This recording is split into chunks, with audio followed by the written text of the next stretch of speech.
지하철에서 내리자마자 여자는 쇼핑몰부터 찾았다. 새하얀 색깔의 끄는 가방을 사고 여러 벌의 티셔츠와 반바지, 속옷 등을 고르고 진열대에 놓인 목걸이 등의 장식물을 반짝이는 눈빛으로 만지작거렸다. 우리는 두툼한 비프 스테이크와 와인이 있는 저녁을 같이 먹었다. 마치 오랜 연인과 재회의 기쁨을 나누며 갖는 만찬 같았다. 그리고 어둑한 시가지를 걸었다. 그러면서 일상의 언어와 몸짓을 나누었다. 여자는 짬짬이 햇감을 뱉어내듯 상념을 개우기도 하였는데 마치 마법사가 주문을 외듯 내게 있어 퍼즐의 조각 같은 것이었다. 발길 닿는 대로 두런거리며 걷다가 가로등 아래 의자에 머물게 됐다. 많이 걸었어요. 여자는 가볍게 휴하고 긴 숨을 내쉴 뿐이었다. 불빛 탓일까? 밝아졌던 여자의 낯빛이 또다시 그림자를 드리웠다. 그것은 다양한 색깔을 내는 발광체의 빛이 번져서가 아니라 어두운 밤이 다가왔다는 의식 같았다. 때마다 되풀이되는 밤의 두려움, 절망의 되씹기 같았다. 엄마는 늘 피곤해하셨어요. 아팠고요. 지금 같이 살지 않나요? 내가 7살 때 한국으로 들어갔어요. 그리고 일주일 만에 돌아가셨어요. 암이었대요. 말기였고. 학비랑 생활비 되느라 생고생만 하고 병도 잡느라 치료 시기를 놓친 거죠. 나는 대꾸할 말을 찾지 못해 머뭇거렸다. 뭐하러 그런 짓을 하셨나 몰라. 누가 알아줄 것도 아닌데 자식들만 내팽개친 꼴이잖아. 혼자 소리로 푸념하곤 여자는 얼굴을 밤하늘의 허공으로 향했다. 그녀의 숨죽이는 원망이 그치자 도시의 불빛과 소란이 와락 밀려왔다. 살면서 미안했던 적 없었나요? 내가 아는 이들이 내게 아픔으로. 나는 여자가 되새길 아픔을 무 자르듯 도중에 싹둑 잘랐다. 저기 클럽 갑시다. 한바탕 춤추면 다 풀립니다. 하하. 나는 그녀의 의식이 어디쯤 머물러 있는지 얼추 짐작이 갔다. 그것을 지금 드러내기에는 감당하지 못할 무게로 우리를, 아니 내가 짓눌릴 것 같아 일부러 회피하였다. 이거 노랫말로 어떨까요? 들어볼래요? 여자는 꿈쩍아는 채 자리에서 일어나 몸을 들썩이는 나를 도로 주저앉혔다. 햇살이 뒤놀자 담이 무너진다. 막 어물어지더라. 한둘씩 자꾸 날아드는 참새떼가 잔해 속에서 까불고 너도 나처럼 눈빛이 하늘로 향하더라. 세상의 폭력이 사라지기를, 사랑이 찾아오기를, 하나 되기를. 그런데요, 땅거미 지자 한둘 돌아서들 가고 너와 이웃된 나도 담을 쌓더라. 자꾸자꾸 쌓아가더라. 휴, 이거 곡조 붙일만 한가요? 마치 랩처럼 리듬을 타며 읊조려서 이미 만들어진걸요. 그래요? 나랑 정서가 다르고 뜻풀이가 뭔지 몰라 바로 말하기는 어렵긴 한데 나름 은은한 선율이 흐를 것 같네요. 빈말이라도 고마워요. 다른 건 몰라도 우리는 담을 쌓지 말았으면 합니다. 하하. 여자의 기분이 조금 좋아지려나 싶더니 다시 어깨가 쭉 처지는 걸 느끼겠다. 아무래도. 여자는 하려던 말을 단념하고 고개를 떨궜다. 나는 불현듯 그녀를 껴안고 싶었다. 아니다. 그녀를 껴안아 주어야 싸우려는 담이 와르르 허물어질지 모른다는 최면에 걸려 있었다. 손을 뻗어 그녀의 어깨를 감싸려는데 그녀가 낮은 목소리로 파리한 입술을 열었다. 숙소가 어디라 하셨죠? 몸이 피곤해져요. 여자는 천천히 몸을 일으켰다.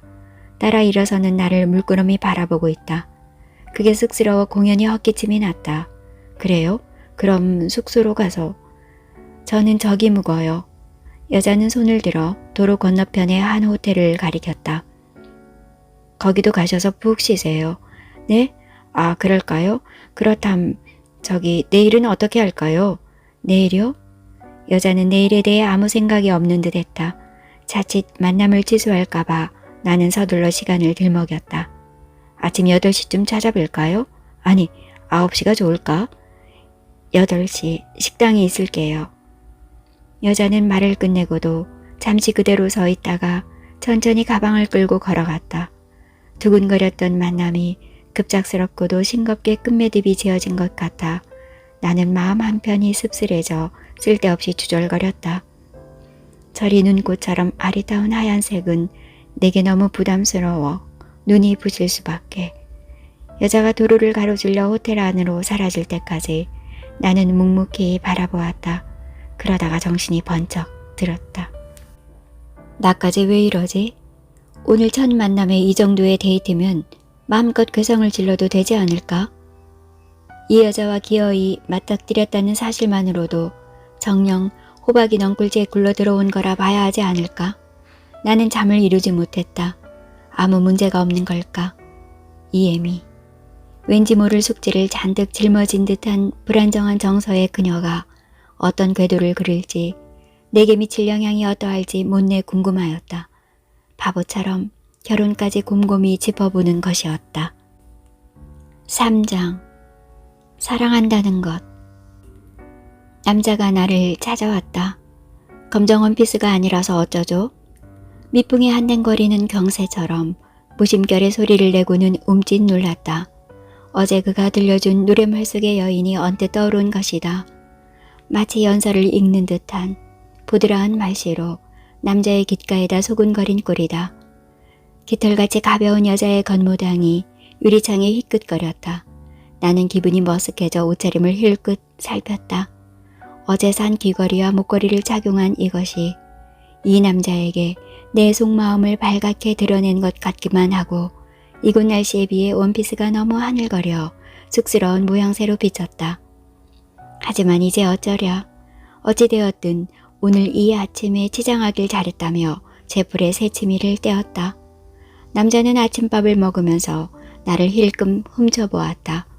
워낙 밝은 미소를 짓고 있어서 그냥 내버려 두었다. 그는 포도송이 무늬로 수놓은 내 원피스를 훑어보면서 무슨 생각이라도 빠진 것일까? 아무래도 남의 눈치가 보여 고개를 낮추고 은근슬쩍 물었다. 왜요? 뭐가 이상해요? 순간 당황해하는 남자의 모습이 귀여워 짓궂게 미소 지었다. 우리는 드레스덴으로 향했다. 달리는 버스 안에서 남자는 손끝으로 악보를 그리는 신용을 하며 끊임없이 흥얼거렸다. 그러고 흘끗거리며 미소를 지었다. 버스가 도착하였고 우리는 게스트하우스에 여장을 풀었다.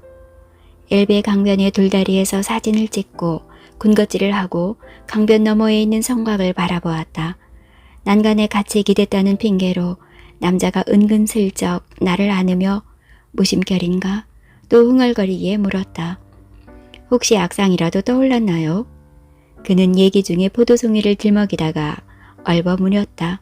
포도? 아무래도 이 남자는 나를 놓고 노래를 하나 만들 속셈인 모양이다. 뭐 나쁠 거야 없지만 왜 하필 포도송이를? 원피스에 그려진 무늬 때문에? 궁금해져 대묻지 않을 수가 없다. 포도? 그는 여전히 웃음으로 때웠다. 까짓 내버려두자. 어쩌겠나. 뒤늦게나마 옷을 갈아입기 천만다행이라는 생각이 스쳤다. 저기 강가로 내려갈까요? 물새가 모여있어 예쁠 거야. 남자는 물새와 어울리는 나를 향해 연거푸 셔터를 눌러대었다. 혜미씨, 내 심장이 두근거려 참을 수가 없어요. 그러면서 흥겨움에 겨워 내게 노래를 불러주었다. 그와 같이 하는 시간이 즐거워 까르르 웃었다. 비가 옵니다. 아침이면 창밖을 내다보는 여인처럼 가볍게 고이 내려 이방인의 눈빛이 스르르 풀립니다. 태양과 바람이 어디 있나요? 갈증의 몸짓이 보이나요? 간밤의 정막을 더하게 만들더이다. 계단을 내려오는 여인의 포옹처럼 얼굴을 적시는 미소 때문에 창가의 커튼이 흔들거립니다. 나는 가락을 타듯 둥을거리며 재빠르게 걸었다. 조만간의 노래로 만들어야지. 하늘에는 먹구름이 잔뜩 끼어있고 간간히 빗방울을 흩뿌린다. 어젯밤에는 몰랐는데 노숙자들이 가랑비를 피해 처마 끝에 숨어들며 여태 뒤척이고 있다. 즉시 이들은 어디서 왔고 어디로 떠나는 것일까? 터세라고 하기에는 너무 젊어 보였다. 오늘도 쌀쌀하다. 호텔 근처에 다다르자 한 젊은 여자 노숙자가 침낭에서 빠져나와 팔뚝을 어루만지며 꾸물꾸물 일어나 앉는다. 앞에 깡통이 놓여있다. 나는 행운을 바라는 마음까지 품은 이 아침이라 호주머니를 뒤져 손에 잡히는 대로 유로 동전 댄잎을 던져 넣었다. 철그렁 소리에 고맙다고 외치는 소리가 곳곳에서 들려온다. 모두들 자기 깡통에 떨어지는 줄로 알았나? 여자는 레스토랑에 다소곳이 앉아 나를 기다리고 있었다. 안녕히 주무셨어요? 다가가 인사를 건네자 여자는 미소 지으며 일어섰다. 네, 아침 드셔야죠. 여자는 간밤의 번뇌를 씻어낸 고승처럼 단아한 몸짓으로 나를 맞았다. 다행이었다. 나 역시 웅크렸던 불안을 떨쳐버리자 흥겨워졌다. 우리는 단촐하게 차려진 뷔페 식단으로 아침을 챙겼다. 맞은편에 앉은 그녀는 아름다웠다. 어제 산 은빛 귀걸이가 깃불에서 달랑거리고 가냘픈 어깨끈의 원피스에 가슴선이 도드라졌다. 거기 하얗게 반짝거리는 목걸이, 휘영청 감아오르는 덩굴, 연두빛의 잎사귀, 검붉은 포도송이가 아로새겨진 원피스가 그녀의 몸짓 따라 내 앞에서 하늘거린다. 그녀와 함께 클래식 선율을 들으며 먹는 이 아침밥이 꿀처럼 달콤하다. 포도송이. 아, 그렇다. 내 앞의 여자는 내 사랑이 되어 내 영혼의 포도로 마주한 것이다. 그녀의 향긋한 죄치, 싱그러운 살결, 검붉은 영혼의 속삭임이 마냥 내 몸에 배어들어 노래하게 되리라. 어쩌면 지독한 에고이즘과 나르시즘의 늪에 빠져버릴지 모른다는 예감에 저절로 몸서리쳐졌다. 내 정춘아, 거짓없이 참으로 이 같은 날을 기다렸더냐. 여자가 나를 보고 갸우뚱거렸다. 왜요? 뭐가 이상해요? 네? 아니요. 오늘은 뭐 하실 거죠? 드레스덴으로 가야죠. 이따가 체크아웃 하고 오세요. 달리는 차 창에 부서지는 햇살을 손끝으로 희롱하며 줄곧 흥얼거렸다. 여자의 오뚝하게 솟은 콧날이 햇살에 여물어 시큼하게 반짝거린다. 도무지 억누를 수 없는 감흥에 시달리는 내 눈앞으로 포도송이가 떠날 줄 몰랐다. 그대여 덩굴에 매달린 포도송이를 보았나요? 주술의 색채로 내 시선을 빼앗고 내 손을 이끌어 더듬게 만들어요. 벗겨지는 알몸의 살갗이 내 손가락을 붉게 물들이고 맨살의 채취가 내 코 속으로 와서 입술 혀에 녹아내려요. 내 입술에 감도는 유두의 질감이며 질끈 깨물어 사랑의 즙이 내 영혼에 닿을 수가 있을까요? 아, 내 영혼에 녹아내려 항상 그대 앞에 눕는 사랑이기를요. 버스가 드레스덴에 도착하였다. 그녀는 익숙한 걸음으로 게스트하우스를 찾았고 그곳에 여장을 풀었다. 조금도 어색하다는 느낌 없이 방 하나를 빌린 것이다. 잠시만요. 옷 좀 갈아입고요. 나는 순간 허둥댔다. 아니 왜요? 우리는 시간을 아끼려는 연인이 되어 엘베 강변으로 나섰다. 돌다리를 건너면서 처음으로 같이 사진을 찍고 아이스크림을 나눠 먹었다. 자연스럽게 손을 잡고 걷다가 서로를 가볍게 끌어안고 멀리 성곽을 바라보았다. 그녀의 두툼한 외투가 때로 나를 성가시게 했다. 아까 버스서부터 흥얼거리던데 노래 만들고 있었어요? 그게 말이죠. 사랑의 노래인데 한 여인의 옷차림에서 착상이 떠올랐죠. 옷차림? 에로틱 러브 그런 거예요? 여자의 반응이 시큰둥해 나는 얼른 둘러댔다. 아니요. 영혼에 스며드는 그런 사랑의 감정을 표현해볼까 그러고 있어요. 영혼? 누굴까? 사내의 감성을 지독하게 자극한 그 여인이 하하 상징으로 포도송이를 한바탕 떠들려다가 후딱 입을 다물었다. 그녀가 꼬치꼬치 묻고 내가 할 일 없이 떠들었다가는 노랫말의 선정적인 묘사가 자칫 음탕하게 흐르지 않을까 하는 두려움이 갑자기 들었기 때문이다. 더군다나 잊지도 않은 그녀와의 에로티시즘을 건드리는 꼴이 되지 않을까? 그녀가 의욕의 눈빛으로 갸우뚱거렸다. 포도? 하하, 아직까지는 말했다시피 그저 그래요. 웃음으로 떼었지만 까닭도 없이 부끄러웠다. 나의 순수한 감정의 노래가 마치 술집 밤무대에서나 들려줄 노래라도 되는 양. 제풀의 통속적이라 여겼나? 모래와 자갈을 드러낸 엘베 강가에는 고니로 보이는 물새들이 옹기종기 모여있어 다가갔더니 먹이 주는 줄로 알고 우르르 몰려든다. 미안해서 어쩌지? 그만 먹이를 깜빡했네. 그녀의 신용에 뽀로로 물러나는 그것들이 귀여워 사진을 마구 찍어댔다. 물새들과 함께 어울려 활짝 웃는 그녀의 모습이 연달아 내 눈동자 속으로 쏟아져 들어왔다. 나는 마음이 흔들거렸다. 이봐요 혜미씨. 내 심장이 두근거려 참을 수 없어 노래를 부르고 싶어요. 그런데 무슨 노래를 불러야 할지 모르겠어. 혹시 부를 노래 없어요? 나를 위해 불러줄 노래가 없나요? 여자가 까르르 웃는다. 내 이마를 손가락으로 꾹 누르며 짓궂은 표정으로 립스틱 흔적 없는 얇은 입술을 연다. 뭐예요? 부르고 싶은 사람이 불러야죠. 바보 같아. 후. 할 수 없지. 이곳 분위기와 어울릴 노래가 하나 있긴 해요. 자, 들어봐요. 영혼 안쪽에 시려오는 이런 날이면 나는 또다시 누군가를 떠나보내야 한다. 산다는 것에 찌든 육체든 오늘도 내 곁에 머무르고 떠나갈 듯이 곧잘 웃는 그대는 떠날 채비를 서두른다. 호숫가에 저 살찐 철새들이 날개를 펴서일까?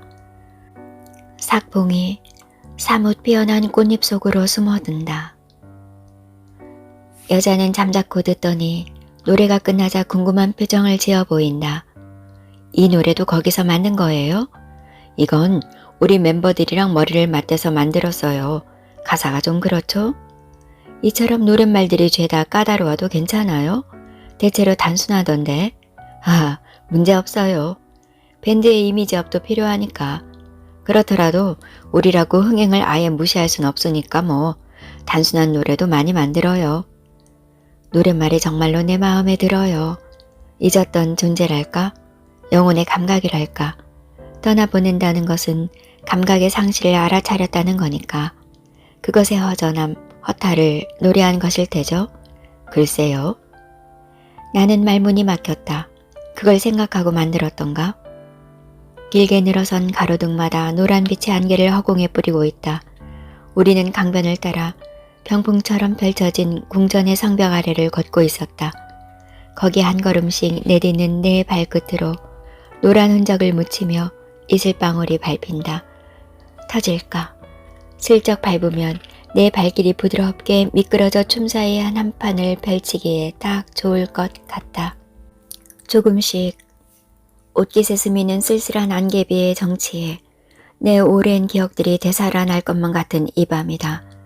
누렇게 빛바랜 낡은 일기장을 뒤들기는 듯 그렇듯이 나는 가볍게 몸을 흔들었다. 힙합을 연주할 때 써먹는 춤인데 달콤한 정서에 흠뻑 젖어있는 지금 이 마음을 내 앞에 여자에게 넌지시 알리고 싶어서였다. 저는 원래 춤을 못 춰요. 그녀의 손목을 잡아 이끌자 쑥스러운 듯이 뿌리친다. 손끝에서 전율이 스쳤다. 고즈넉한 분위기에 휩싸이다 보니 마침내 그녀도 훔치를 참지 못해 노래하려나 보았다. 대낮에 거기 노래를 들었으니 이 야밤에 저도 답가를 한 소절 불러야겠어요. 드디어 듣게 되는군요. 웃지 않을 테니 불러보세요. 노래일까 했더니 그녀는 시 낭송하듯 조용히 읊조렸다. 아마도 방금 떠올린 글귀이겠다. 여자의 시선을 쫓아 밤하늘을 올려다보니 그녀의 목소리에 덜컥 놀라 지금 막 떨어져 구르는 은쟁반인 양 거기 하얀 보름달이 휘영청 떠 있었다. 나를 낳기 전에 아빠와 사랑을 속삭이며 함께 걸었을 이곳 엄마의 길을 나는 어느 낯선 남자와 걷고 있다. 그가 춤추듯 몸을 흔들거린다. 곧잘 신명에 빠져 흐느적거리는 남자 같다. 그가 내 손목을 잡아 이끌기에 살그머니 뿌리쳤다. 그것은 내숭이 아니었다. 남자는 열정으로 다가왔고 사랑의 감정을 호소하려 한다는 것을 눈치챘다. 그래서 그랬다. 내가 남자를 받아들일 수 없어서였다. 그를 착각 속으로 빠뜨리면 안 되는 것이다. 나는 엄마를 떠올리며 즉흥적으로 노래를 읊었다. 저기 꺾인 성로 꼭대기로 은쟁반이 떨어져 여신의 젖은 손이 노래에 놓친 거지. 산산이 흩어지는 저 미친 가스등 불빛. 숨진 조각상들이 오늘도 꿈틀거려 당신의 아리아의 영혼이 부서지려 저러나 단칼에 파인 돌무더기가 손끝에 만져져 당신도 이처럼 문드러진 자국이 있었겠지. 병사의 함성이 무너져 밤이슬 짓 이기고 떠나간 하늘. 거기 차가운 보름달로 기진한 바람이 주저앉아 떨어져 구르는 별똥별 하나가 기어코 가물거려. 나는 엄마와의 이별 그 쓸쓸함을 드러내면서 사랑조차도 영원성을 갖지 못하여 미움 또는 이별이거나 절망으로 주저앉아 가물거리는 삶의 허물을 놓고 한숨 지었다. 그런 내 마음을 그가 알아차리는 것 같아 한편으로 마음이 포근해졌다. 그렇듯 남자한테서 맑은 영혼이 느껴지기는 했다. 그러나 그럼에도 어수룩한 언어와 행동에서 본능처럼 일으키는 남자의 동물성이 슬쩍 엿보였기에 나를 대하는 남자의 마음을 아무래도 환기시켜야 했다.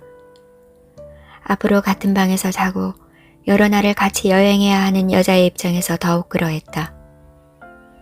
사랑하는 사람에게조차 육체를 허락하지 않았던 내가 이렇듯 낯선 남자와 어설픈 정사를 치를 수는 없지 않겠나. 그에게 확실한 언지를 주어야 했다. 나는 그의 기분이 상하지 않도록 웃어 보이며 애둘러 표현했다. 남자들이란 생각보다 소심한 측면이 있으니까. 특히 사랑의 문제에 있어서는 더욱 그러하니까. 남자의 열정을 물리치려는 내 말을 듣고부터 그의 얼굴에 실망의 빛이 어렸고 얘기를 나누는 중에도 문득문득 생각에 빠져들었다. 그러던 그가 내 직업을 물어왔고 감출 이유가 없겠다 싶어 말해주었다. 이 남자라면 내 과거사든 그 어떤 얘기든 온전히 귀담아 들어줄 것 같았다. 그래서 박세준에게도 들려주지 않았던 언니의 자살 이유까지 토해내고 싶었다. 내 심중에 품은 마음을 알아차린 것일까. 남자가 먼저 아버지를 언급하였다. 나는 내 과거사를 하나씩 개어낼 때마다 점점 육체가 무기력해졌고 어지럼증까지 맴돌아 남자의 몸에 기댔다.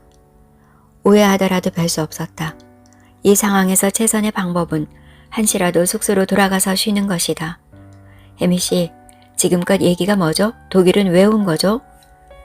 얼마나 더 사랑해야 이 고통이 끝날까요? 내 말에 남자는 뭔가 눈치챈 것 같았다. 자살을 기도하는 여자로 그에게 비치는 게 싫었다. 갑자기 맥주 생각이 났다.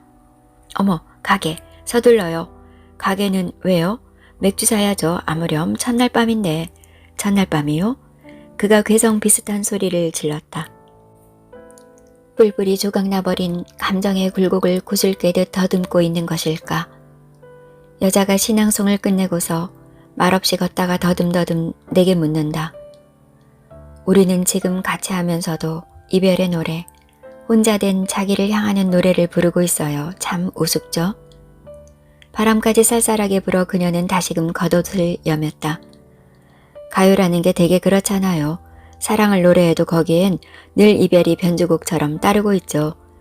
대중이 취향을 쫓아서 그런 노랫말을 만들어요? 여자가 뜬금없이 의문을 갖기에 풀어주어야 했다. 저 같은 경우엔 그렇지 않습니다. 내게 놓인 사랑에 얽힌 이별의 정서가 그렇다 보니 그 감정에 따랐을 뿐이죠. 지금 두려우세요? 뭐가요? 아니요. 그냥 해본 소리였어요. 저는 이별이 두렵지 않아요. 너무도 내게 익숙해져서 마치 일상의 모습으로 다가오는걸요. 오, 일상이라. 그렇군요. 하긴 누구나 만나고 헤어지고 그것의 반복이긴 해요. 사랑은 그리 되어선 안 되겠지만 너무도 가슴이 아플 테니까. 사랑해 본 적 없으세요? 네? 방금 꺼낸 얘기가 사랑조차 못해본 사내의 말처럼 들렸나? 사랑이야 다들. 에로스 말이에요. 이성과의 사랑을 묻고 있어요. 내게 묻는 그녀의 의도를 짐작할 수 없어 부질없이 주절거렸다. 그게 여성 팬이 좀 있다 보니 열성적으로 접근하려는 분들이 가끔 있긴 하지만 그건 어차피 관리 차원에서 만나주는 것일 뿐이고 진정한 사랑 같은 걸 제게 물으신다면 그건 없었다고 말해야겠죠? 말이 뭐 그래요. 애들러 말씀하고 있네요. 지금? 멋이 좀 수상한데? 아닙니다. 단호하게 말씀드려서 없었습니다. 물론 지금도 없고요. 내가 경직된 말투로 다급하게 말해서일까? 여자는 짓궂게 나를 몰아세워 놓고는 웃음을 참는 기색이다. 지금도? 후후, 됐네요. 파헤쳐서 내가 무슨 덕볼 거라고. 내 몰골이 분명 우스꽝스러울 것 같다. 나는 애써 헛웃음을 치며 능청스럽게 굴었다. 어허, 아까 혜미 씨가 말한 거 뭐지? 삶에서 진리를 갈구하려는 뭐 그런 것처럼 내 노래에 여자가 나오고 사랑의 호수가 있다고 해서 그게 다는 아니죠. 여자는 흥 하고 삐친 신용을 지으며 다시금 목소리를 가다듬는다. 그래요. 연애 한번 안 해보고도 연애소설만 잘도 썼다는 작가가 있었다 하대요. 어떻든 거기는 멋진 사람을 만나 연애도 하고 나중에 결혼도 할 테죠. 물론 잘 살 거고요. 찬물을 끼얹는 소리처럼 들려온다. 내게 어떠한 감정도 없다는 소리 같기도 하다. 하긴 만난 지 겨우 3일밖에 되지 않았고 서로에 대해 아는 것도 별로 없다. 그러니 여자의 이 말이 타당할 수밖에 없다. 그렇다면 오늘부터 우리가 한 방을 쓴다는 것이 어떤 의미를 갖는 것일까? 그녀는 아무렇지도 않은가? 무엇보다 자기는 독신주의자라 결혼 따위는 전혀 생각지 않는다는 사실을 말뚝박듯 선포한 거라 봐야 하지 않을까? 그렇다면, 그러나, 나 혼자서 섹스를 꿈꿨었나? 그녀는 내게 아무런 언질도 주지 않은 것을 말이다. 그러나 아직은 누구도 앞날을 예측할 수 없는 일이라 나는 태어난 척했다. 혜미 씨는 직업이 뭐예요? 보따리 장수예요. 여기저기 좌판을 벌여놓았죠. 하지만 그것도 이젠 끝났어요. 임시직인가? 뭐 그런 건가요? 대학 강사로 몇 년 떠들다 보니 이젠 지쳤고 오라는 데도 없고요. 스스로 환멸을 느껴 접었어요. 대학 강사요?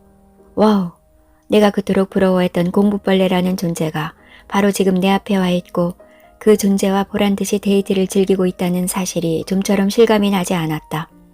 갑자기 그녀가 대단한 존재로 내게 다가섰다. 재색을 겸비한 여자라고? 어쩐지 말빨이 다르더라니. 대학 교수님이셨구나. 그런데 겨우 그깟 일로 포기하시다니요? 그런 직업은 아무나 하는 게 아니지 않습니까?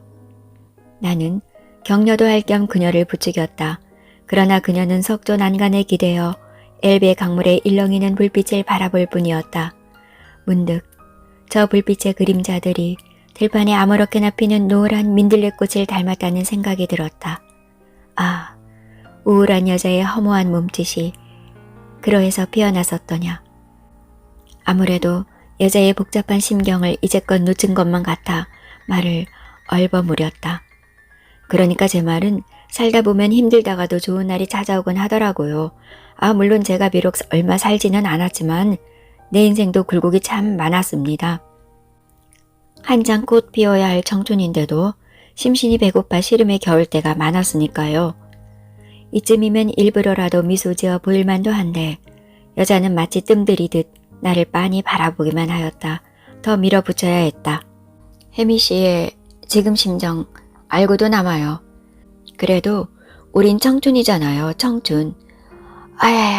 고난 따위는 먼지처럼 훌을 털어버리고 힘내자고요. 어서요. 그제야 여자는 빙긋 웃으며 여린 입술을 열었다. 한때 엄마가 보고 싶어 울부짖었을 때가 있었어요. 내 시선을 붙들려는 듯 또렷한 눈빛으로 바라보면서 여자는 덤덤한 목소리로 말했다. 그러나 뜻밖에도 그것은 오래도록 꼭꼭 감춰뒀었던 자기만의 과거사였다. 어디로 갔어요, 엄마? 아이스크림을 입에 문 아이가, 저기 목마를 타고 끄덕거리는 아이가, 꿈결 같은 엄마 손을 잡고 껴안는 엄마 품에 매달려 저기 호숫가를 뛰놀고 있어요. 포근한 엄마 얼굴을 더듬으며 저기 저러고 있어요. 그런데 왜죠? 아름다운 집을 짓고서 내 엄마는 어디 갔어요? 엄마, 나도 이제 갈래. 엄마 없는 자리에 섰다가 잠깐만 바라보고 나도 떠날래요. 여자는 내 표정을 살피듯 잠시 멈췄다가 계속해서 말했다. 그런 심정으로 며칠이고 방에 처박혔던 적이 있었어요. 그때가 10대 때의 기억이었어요. 드디어 대학을 핑계로 마침내 계모로부터 벗어날 수 있었어요. 숨이 막힐 듯한 침묵이 흘러간다. 내가 이 침묵을 깨지 않는 한 나를 바라보는 여자의 눈동자가 한없이 깊어질 것만 같았다. 그런 애달픈 일들이 있으셨군요. 지금은 괜찮으세요? 그럼요. 이제 나는 완전한 성인인걸요. 계모와 아빠에 대한 원망이 없어요. 여자는 일부러 빙긋 웃어 보인다.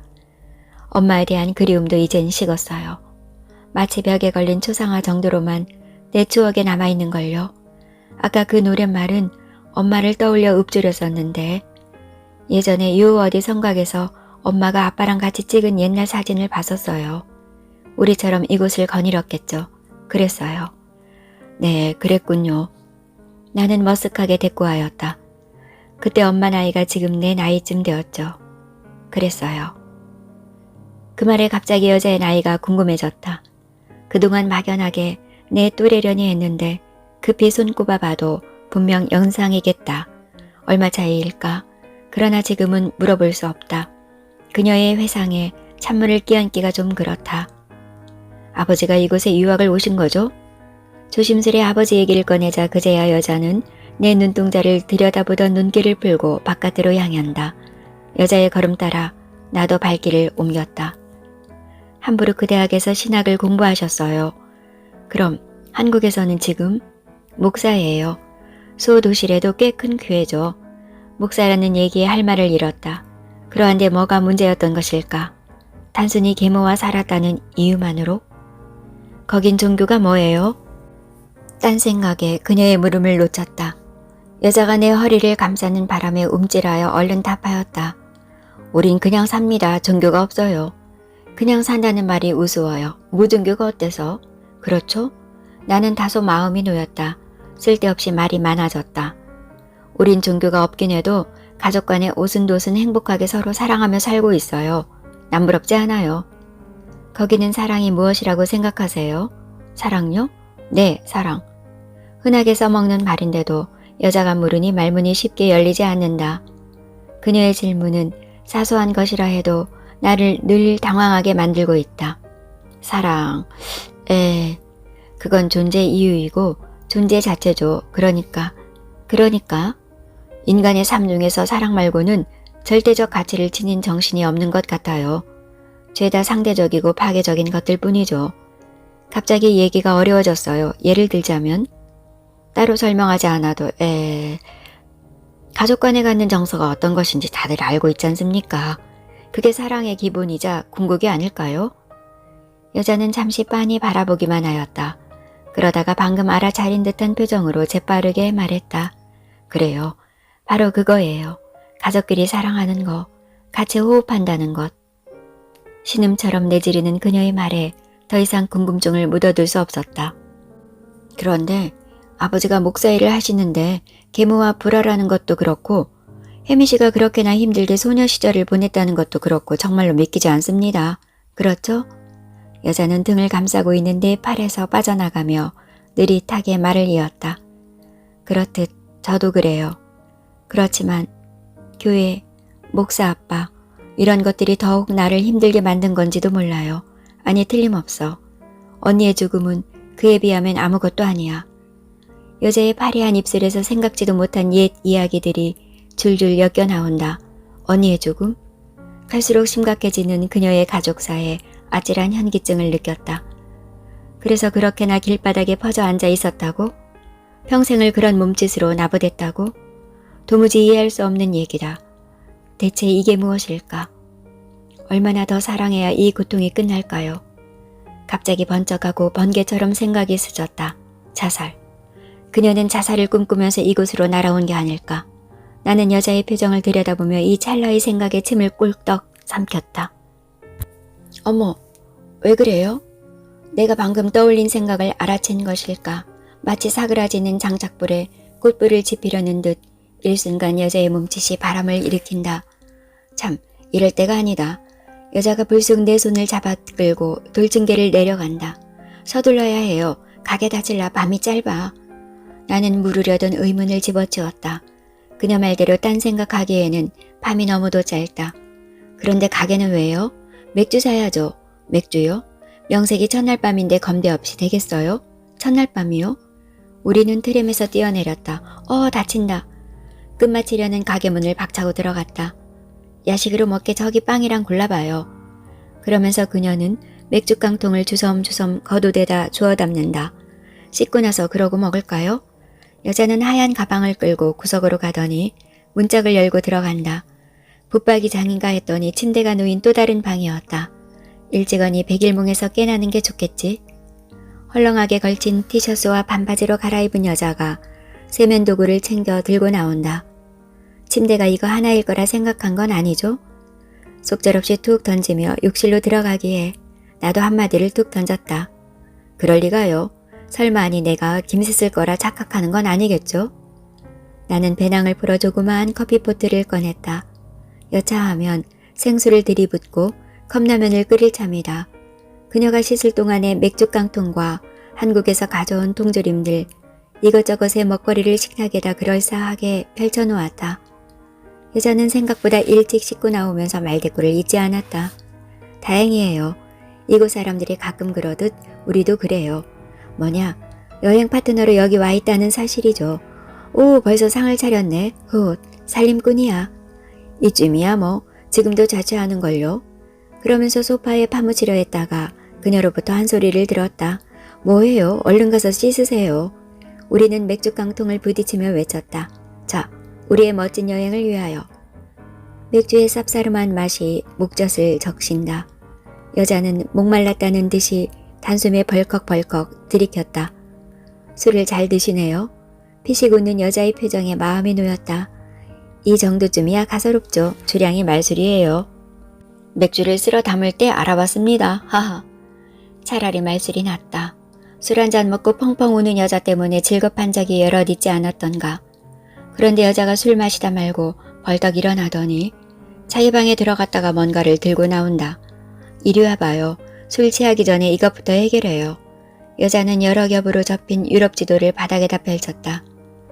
여행 경비를 얼마까지 쓸 수 있어요? 절반씩 각출해서 여행 계획을 짜보려고요. 그럴까요? 어차피 혜미 씨가 안내자 역할을 해야 하니까. 크로아티아 가고 싶어 하셨죠? 저도 좋아요. 여기서부터 쭉 아래로 내려가는 거예요. 여자는 지도를 들여다보며 펜으로 줄을 그어 나갔다. 서유럽은 가봤던 데라 동유럽 쪽으로 돌게요. 체코의 체스키 프로프는 마을 전체가 한 폭의 동화처럼 환상적이라고 해요. 프라하는 시청 광장 주변의 건물들이 굉장히 예쁘죠. 돌다리를 건너는 재미도 쏠쏠하고요. 독일의 피세는 아름다운 성들이 있고 복가적인 분위기가 물씬 풍겨 나오는 곳인데 괜찮으면 한번 둘러보고요. 헝가리의 부다페스트는 오페라 공연장이 유명하고 다뉴브 강에 붙이는 국회의사당의 야경이 빼어나다죠. 그리고 본격적으로 크로아티아를 구경할 건데 여기 수도인 자그레브로 해서 라스토케, 플리트비체, 자다르, 수플리트 그리고 마지막에 드브로브니크 이런 순서로 다닐 거예요. 여긴 대중교통이 불편해서 렌터카를 이용하는 게 편하겠죠? 얘긴 다 했고 질문 없어요? 내가 뭘 알겠나 끄덕이며 말없이 있자. 아참 여기서 터키하고 그리스 쪽은 제가 몇 해 전에 여행한 데이기도 하고 아직까지 거기가 무척 무덥고 정세도 불안정하고 해서 뺐어요. 나중에 가자고 딴소리하면 안 되어요. 무엇보다 거기는 특히 산토리리는 연인이 가볼 만한 곳이에요. 그래서 더욱 뺐어요. 신혼의 아리따운 부인과 같이 할 사랑을 위해서죠. 됐어요? 친절도 하셔라. 네 좋습니다. 산토리니라 했나요? 거긴 다음에 같이 가죠 뭐. 자, 그럼 이제부터 맥주나 마실까요? 그 말에 나는 얼른 소파로 뛰어들었다. 의자가 왜 이러지? 여자는 자기 앉은 의자가 마땅치 않아 뒤척이더니 내 쪽의 좁다란 소파로 와 앉는다. 좀 비켜 앉아요. 뭔가 의도된 양 찝찝한 이 기분은 뭐지? 그러면서 킥킥대는 나를 힐끗 쳐다본다. 아까 내가 앉아보니 의자 다리가 삐걱거리는 거였다. 돌아다니고 싶은 곳에 여행 일정을 짰다. 주요 여행지를 크로아티아로 정했다. 그러면서 여행 파트너로서 이곳에 와 있다는 사실을 다시 한번 그에게 환기시켰다. 내가 왜 술을 좋아하는지 아세요? 생존의 상처가 단번에 녹을 만한 에너지가 생겨나거든요. 밤무대 가수라에서 담배와 술을 즐길 줄 알았는데 의외로 목청 보호 차원이라며 담배를 하지 않았고 술도 좋아하기는 하되 포금하지 않는 사람이었다. 그와 처음으로 술을 같이 하면서 점점 그를 사랑해도 좋을 것 같다는 기대감으로 내 가슴이 설렜다. 그러다가 남자는 갑자기 내 나이를 물어왔고 그가 나보다 7살이나 어리다는 사실을 알았다. 나는 느닷없는 충격에 잠시 말문을 잃었다. 박세준과는 무려 20년 가까이 차이가 나는 사람이다. 그래서 순수하고 맑아 보였던 거였나? 실제로 어려서? 이 일을 어째? 나도 모르게 한숨이 새어나왔다. 나는 나를 다그치듯 그에게 일장훈시를 하였다. 남자는 두 눈을 멀뚱거리며 대꾸 없이 고개를 끄덕이기만 하였다. 나는 술이 들어가자 대담해져 가족사의 전말을 마치 판사에게 진술하듯 남자에게 읊조렸다. 우리 가족의 비사를 눈물 한 방울 흘리지 않고 쏟아내자 남자가 그랬다. 울고 싶으면 우세요. 괜찮아요. 잠시 동안 나를 지켜보더니 남자는 작은 콘서트를 열어 보이겠다며 한국으로 전화를 걸었다. 동료와 이것저것을 조율하더니 마침내 휴대전화에서 흘러나오는 반주에 맞춰 노래를 부르기 시작하였다. 제목이 그대와 춤을 이라 했다. 그는 노래 도중에 나를 이끌어 춤을 추게 했다. 어색했으나 점점 노래에 취해 그 일위대에 몸을 맡기니 절로 내 마음이 날아갈 듯 흥겨워졌다. 춤이 이토록 신명에 겨울 수가 있다니. 나는 벽에 기대 숨을 가누며 그의 감미로운 노래와 뜨거운 포옹과 격렬한 키스를 기다렸다. 진정 기다렸었다. 이 땅에 영원한 것은 없어. 간절한 원망이 소용돌이치는 것일 뿐. 속으로 그렇게 되뇌었으나 세상의 모든 노래, 사랑, 연인의 눈빛까지도 영원으로 이어질 것만 같은 남자의 노랫소리가 귓가를 울리며 나를 들뜨게 하였다. 나는 소리쳐 내 마음을 고백하고 싶었다. 이제 당신을 사랑하겠노라고 그렇게 세상에 알리고 싶었다. 그러나 곧 정신을 차렸다. 술 때문이리라. 4장 눈가에 노을이. 우리는 맥주를 들이켜며 시시콜콜한 얘기를 나눴고 웃어젖었다. 술자리가 갖는 나태한 분위기에 젖어 온몸의 긴장을 풀어헤치는 것이다. 내가 왜 이런 술자리를 좋아하는지 아세요? 생존의 상처가 단번에 녹을 만한 에너지가 생겨나거든요. 그때그때 말이죠. 못 믿겠지만 후후. 그거 알코올 중독자나 할 소리 아닙니까? 거봐. 내가 못 믿을 거라 했죠? 사람마다 다르니까. 깡통이 열어 떨어져 나가고 점차 술 기운이 오르자 그녀가 물었다. 뭐해요? 네? 뭐가요? 술 마시잖아요. 술도 한 잔 들어갔겠다. 제게 뭐 궁금한 거 없어요? 묻는 말도 없이 그녀가 언급하는 얘기에만 끄덕이며 대꾸하다 보니 그게 찜찜했나 보다. 나는 잘됐다 싶어 궁금했던 나이를 물었다. 나이가 어떻게 됩니까? 아무래도 저보다 연상인 것 같아서요. 에게 도토리 키재기 하려고요? 저는 올해 27입니다. 네? 진짜요? 그녀는 잠시 말을 잃었다가 피식 웃는다. 후훗. 나이보다 노숙해서 내 또래인 줄 알았네. 나는 여자가 나 뜨거워할까봐 일부러 너스레를 떨었다. 어려서부터 하도 고생을 많이 해서 요래 사갔습니다만 노숙하는 게 설마 벌써 늙었다는 소린 아니시겠죠? 하하. 거기를 늙었다고 한탄하면 나는 어떻게 되고요? 34살 배기 노처녀인걸? 말하고 나서 여자는 어이없다는 듯 손바닥으로 이마를 짚는다. 긴 머리카락을 쓸어 넘기더니 혼자 소리로 이 일을 어째 이래도 문제되진 않을까? 그러면서 맥주 깡통을 새로 딴다. 나는 여자가 딴 생각할까 싶어 얼른 큰 소리를 쳤다. 에이, 요즘 남녀 사이에 무슨 나이차를 따집니까? 사랑에 있어서 뭐 우리가 아직 거기까진 아니더라도. 여자가 말을 가로챘다. 혼자서 너무 앞질러 가네요. 벌써 무슨 사랑 타령까지나. 그 말에 내가 겸언쩍어 한다고 느꼈는지 재빨리 말을 이었다. 남자들이 사랑에 있어 성급하다는 거 잘 알아요. 거기만 그러는 게 아니니까 제 말에 쑥스러워할 것까진 없어요. 제 말은 나이 차이 자체의 문제가 아니라 행동이나 소통에 여러 어려움이 따를 거라는 생각이 들지 않을 수 없다 보니까 내가 아직 겪어본 적이 없어 심정적으로 받아들이기가 좀 그래요. 어쩜 그 나이 또래의 학생들을 다뤄봐서 이러나? 참말로 이 무슨 일이래.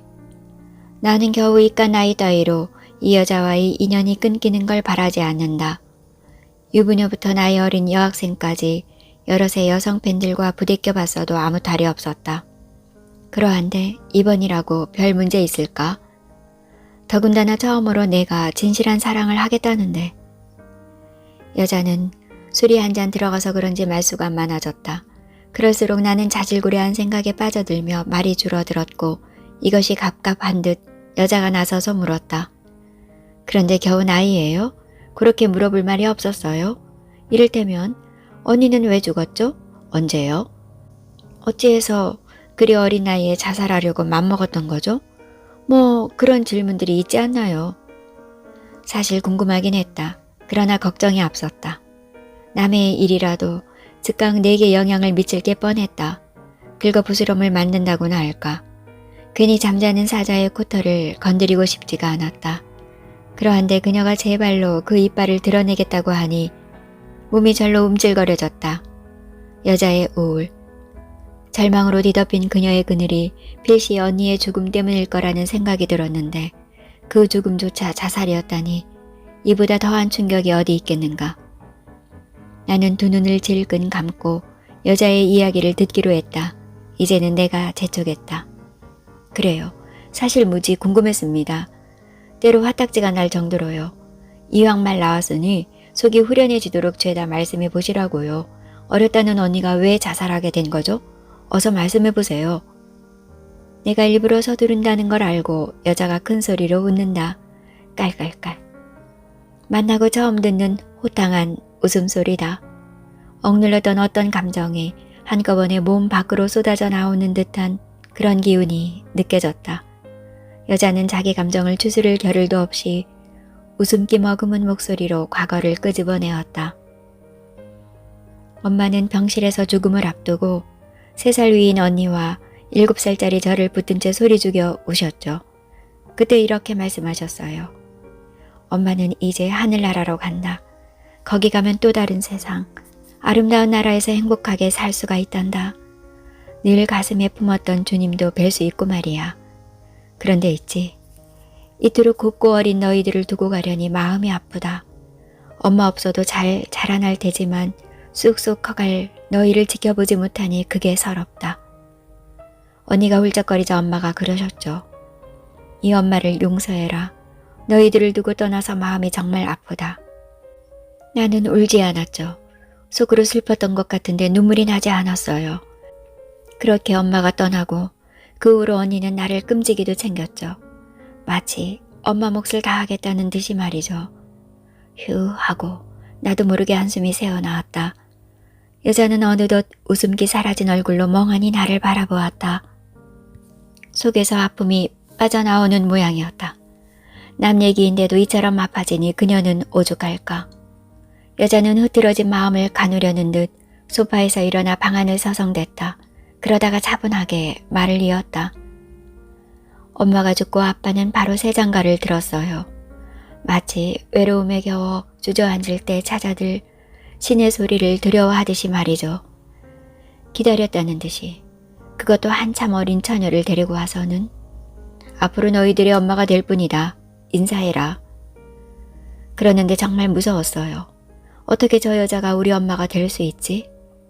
그렇게요. 언니는 엄마의 사랑을 빼앗고 집까지 꿰찬 새엄마를 싫어했나 봐요. 새엄마도 그걸 눈치채고 유달리 언니를 괴롭혔어요. 꾸짖고 때리고. 나는 그게 무서워 눈치만 보고 제대로 언니를 감싸주지 못했어요. 언니는 나를 꼭 끌어안고 그랬어요. 새엄마가 너를 때리지 않아 다행이야. 반항하는 나만으로도 벅찰 테니까. 어쨌든 난 꼭 복수하고 말 거야. 죽어 귀신이 되어서라도 절대 용서하지 않겠어. 하늘의 엄마도 분명 우리 편일 거야. 내가 그랬죠. 언니, 아빠한테 일러바치면 안 돼? 우릴 때린다고. 언니가 그랬어요. 바보야. 아빠도 한패야. 같이 이불 속에서 속닥거리는 거 봤어. 믿지 마. 나는 언니가 왜 그토록 새엄마를 미워해야 했는지 지금도 채 알지 못하지만 언니가 강물로 뛰어들기 전에 내 손을 꼭 붙잡고 마지막으로 한 말을 잊지 못해요. 혜미야, 너는 새엄마 눈칫밥 먹고 살아야 해. 끝까지 참다가 다 크면 뛰쳐나가. 그때는 뒤도 돌아보지 말고, 알겠지? 언니의 그 말이 두고두고 나를 괴롭혔어요. 왜냐고요? 하루는 아빠가 내게 물었어요. 내 언니가 엄마 돈을 훔쳤다던데 그게 사실이냐? 언니는 죽어도 아니라고 한다. 엄마가 봤다는데도 말이지. 너도 봤느냐? 나는 처음에 망설였죠. 아니요, 못 봤어요. 언니는 돈 훔치고 그럴 사람이 아니에요. 새엄마가 언니를 미워해요. 그래 의심해서 그런 거예요. 그리 말할까 어쩔까 주저했죠. 아빠는 내 태도가 미심쩍어 다그쳤어요. 너도 봤다며? 어서 바른 대로 대라. 나는 새엄마가 그 매서운 손찌검을 내게도 해댈까봐 거짓말을 했어요. 새엄마가 저쪽에 앉아 있었거든요. 봤어요. 그 말에 아빠 앞에 무릎 꿇은 채로 고개 숙이고 있던 언니가 얼굴을 들었어요. 언니의 그 눈빛. 처음엔 놀라고 분노하다가 마침내 연민의 미소를 지었어요. 봤다고? 그게 사실이냐? 아빠의 언성에 나는 힐끗거리며 떨리는 목소리로 말을 이었죠. 아니요, 그게 훔친 건 못 봤지만 가게 가서 과자 사는 건 봤어요. 과자 사서 제게도 나눠줬어요. 그때 언니가 그랬어요. 그 돈은 아빠가 준 돈을 남겨놨다가 동생 사준 거예요. 아빠가 화내셨죠. 그래도 이놈들이 도저히 안 되겠다. 언니가 외톨이로 맞았어요. 새엄마한테 벌받아 점심을 굶은 언니는 또 두들겨 맞았어요. 악마 남은 언니의 표정을 보고서 아빠는 무작정 화가 나신 거였어요. 마치 사탄이 낀 아이 대하듯 말이죠. 나는 엄마를 잃고 몇 년 뒤에 언니까지 잃고 나니 가족이니 사랑이니 하는 부질없는 것들이 물거품처럼 내게서 사라져 버리더군요. 두고두고 내 손을 붙잡고 부들부들 떨던 언니의 말만 떠올랐죠. 크면 뛰쳐나가. 여자가 맥주를 들이켠다. 멈추지 않고 끝까지 마셔 비웠다. 당장이라도 주저앉아 통곡해도 시원찮을 얘기이건만 여자는 멀쩡했다. 나는 그녀의 눈치를 보며 아무 말이나 해야 됐다. 울고 싶으시면 실컷 우세요. 저는 괜찮아요. 여자는 두서없는 내 말에 심연처럼 깊어진 두 눈을 동그랗게 모았다. 나는 언니와 달리 성격이 모질지 못해 새엄마에게 공손했어요.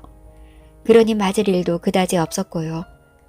언니가 죽고 나니 새엄마도 조금은 조심스럽게 나를 대한 까닭도 있었죠. 그러면서 이런 생각도 들었어요. 언니가 복수한다고 했는데 왜 아빠 일은 더 잘 될까? 새엄마도 저렇게 얼굴이 더 예뻐지기만 하는 걸까? 귀신이 없나? 하늘나라 엄마랑 놀기 바빠서 잊어먹은 거야?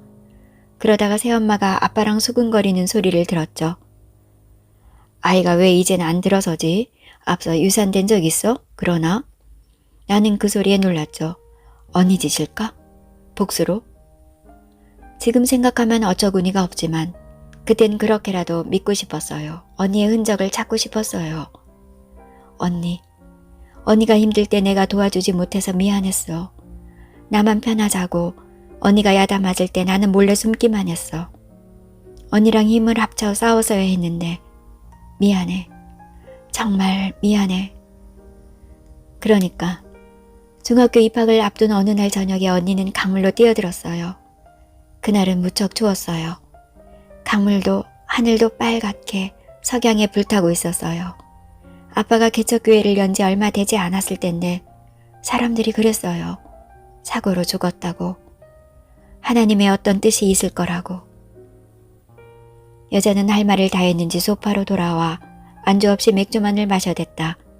그러다가 내게 물었다. 진수씨, 내 모습 어때? 나 술 취했어요. 보기 싫지? 그만둬요. 나도 술 먹어서 뭐가 뭔지 모르겠어요.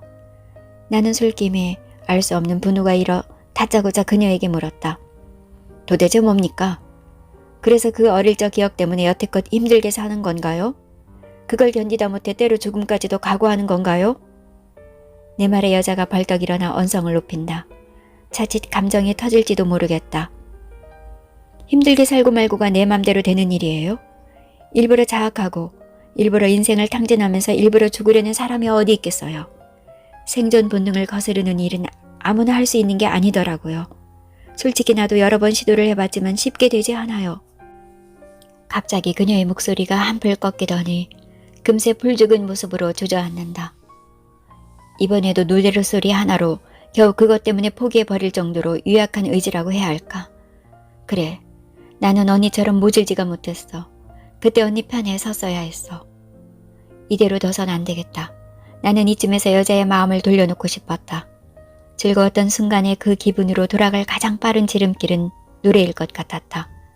혜미 씨 있죠? 내가 혜미 씨를 위해 그리고 우리의 만남을 자축하기 위해 작은 콘서트를 열까 하거든요. 그래요? 어떻게 해요? 잠시만요. 바로 준비해서 멋진 노래를 하나 선물할까 합니다요. 나는 얼른 휴대전화로 한국의 동료에게 전화했다. 저잣거리처럼 시끌벅적하게 만들기 위해 일부러 스피커 음성으로 했다. 마침 동우가 전화를 득달같이 받는다. 형, 어쩐 일이야? 한국 왔어? 아니, 아직 독일인데 거기 몇 시야? 오후 2시란다. 연습실인데 다들 점심 먹으러 가서 아직 안 오고 혼자란다. 그러면서 누구랑 같이 있냐며 날 놀린다. 형이 전화를 다 하고 거기가 밤인 모양이지? 크크. 지금은 농담하고 있을 형편이 아니다. 딴 게 아니고 내가 지금 노래를 한 곡 불러야 하거든. 내가 반주해줘야겠다. 아니나 다를까. 녀석이 탄성을 지른다. 오, 이거 진짜로 누가 있구나. 누구야? 그 먼 데까지 누가 따라갔을까? 흐흐. 이런. 한번 농담을 받아주면 끝이 없을 녀석이다. 동우야, 장난은 나중에 하고 알지? 그대와 춤을. 그걸로 가자. 반주 준비되면 바로 카톡 보내. 화상통화로. 알겠지? 녀석이 엉뚱한 소리를 내뱉을까봐 후딱 전화를 끊었다. 가사를 떠올리며 목소리를 가다듬는데 녀석한테서 금방 화상통화가 왔다. 형, 형의 체면을 생각해서 근사하게 연주해줄까 했는데 형들이 안 오네. 오늘은 그냥 내가 전자기타로 특별히 연주해줄게. 휴대전화 볼륨 잔뜩 올리고 들어갈 때 신호 줘. 오케이, 지금 바로 들어갈게. 1, 2, 1, 2, 3, 4. 전주곡이 울려 퍼진다. 어머, 이 뭐지? 이래도 되네. 제법 그럴싸한지 여자는 이상 야릇해하는 표정으로 살짝 미소를 짓는다. 조금 감동까지 먹은 듯하다. 나는 반주에 맞춰 노래를 불렀다. 사람들이 모여들어 이강가에 집을 짓고 눈빛으로 사랑을 나눌 때에 푸른 하늘 더 푸르라고 강물 따라 흘러가라고 입술 열어 플루트를 불러다오. 산새들이 숲을 꼭대기로 날아오르고 내가 굽디고 온 목소리로 그대를 찾아 나설 때에 오, 저 하얀 구름이 내 사랑 따라 내려오도다. 나는 노래를 부르다가 그녀의 손을 붙잡고 일으켜 세웠다. 처음에는 얼떨결에 내 율동에 맞춰 이끌려 춤추는 듯 했으나 도중에 털썩 주저앉는다. 나는 그대를 찾아다녔고 그대는 어둠에서 사랑을 찾았으니 이 야산에서 손짓으로 첼로와 기타줄을 또다시 퉁겨다오. 그대 앞에서 내가 노래를 부르겠노라.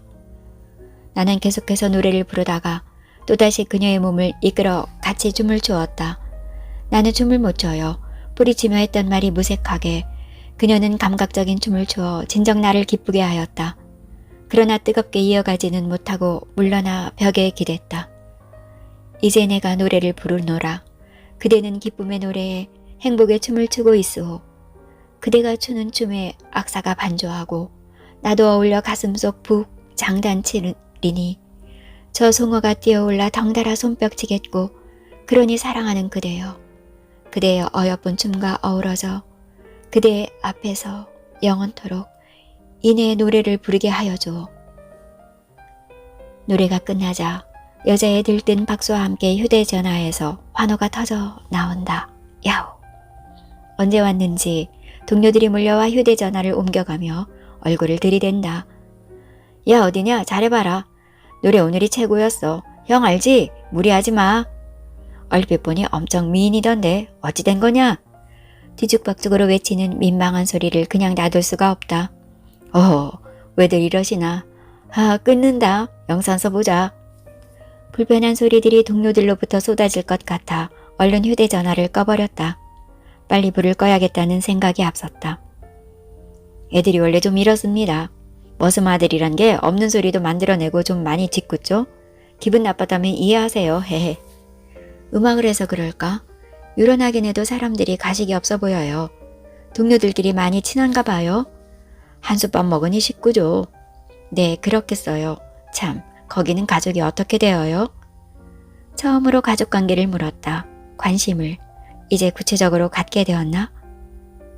아버지는 일찍 교통사고로 돌아가셨고 엄마와 형 하나 그렇게 삽니다.